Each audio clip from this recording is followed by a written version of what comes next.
United People's Front UPF Manipurna tha asiki kuni thoidagi CHATHARAKLIBA National Reconciliation Month ki sarukama OINA ngasi JIRIBAM district ki MANUNG CHANNA Leiriba Ningshing Khun Da Leiriba Athouba Shingi Khuvamda Heikat Leikat Tamduna Ekai Khumnaba Utkhre Thoramaduga Mari Leidana UPF ki President Nongthombam Rupa Chandran Hai National Reconciliation Month ase tha asigi kuni thoidagi Assam da Leiriba Maitai Ipa Ipu Shingi Khuvamda Singda Ekai Khumnaba Utkhre haudokhibane Thoramasi kumjali singani kungamanga ge January 10 fauba pangthokane Thoramasi ki Manung Channa JIRIBAM district ki Manung Da Leiriba Ningshing Khun da ngasi Athouba Shingi mafamda Ekai Khumnaba Utpane Assam ki mafam kaya da Thoramasi pangthokpaga loinana Chandrapur da Maidingu Gambir Singh amade Narasing yauna Levi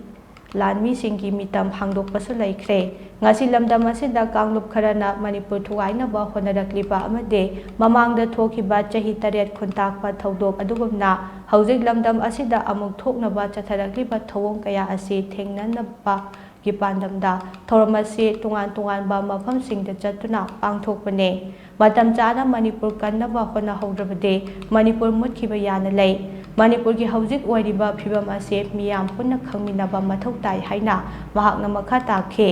ngasigi thoramadu da UPF ki advisor Khomdram Ratan amade laisangam jadumani yauna lup asigi thaumi kaya so saruk yakhe UPF na